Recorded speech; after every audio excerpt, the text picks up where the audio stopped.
આમ જોવા જઈએ તો ભારતમાં જ પ્લાસ્ટિક સર્જરીનો ઇતિહાસ છુપાયેલો છે.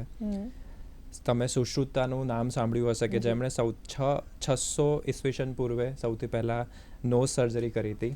નાક કપાયેલા હતા, એમાં એમણે ચામડીનું પ્રત્યારોપણ કરેલું હતું અને ત્યારથી ધીમે ધીમે પ્લાસ્ટિક સર્જરી વિકસતી આવી છે.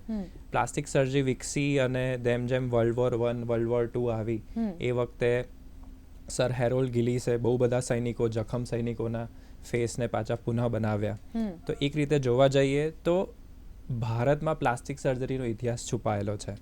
2011માં જ્યારે ડૉક્ટર રાજા સભાપતિ આપણા ઇન્ડિયન પ્રેસિડેન્ટ હતા પ્લાસ્ટિક સર્જરીના, ત્યારે એમણે લોકોમાં અવેરનેસ ક્રિએટ કરવા માટે 15મી તારીખને એક પ્લાસ્ટિક સર્જરી ડે તરીકે ઘોષિત કર્યો.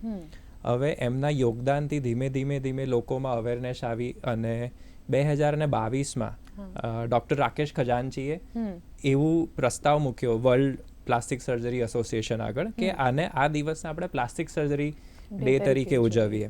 અને પછી એ નેશનલ પ્લાસ્ટિક સર્જરી ડેમાંથી વર્લ્ડ પ્લાસ્ટિક સર્જરી ડે બની ગયો, જેમાં ભારતનું વિશેષ યોગદાન છે. અને ભારતમાં તમે જુઓ તો પ્લાસ્ટિક સર્જરીનું ગ્રોથ ધીમે વધી રહ્યો છે.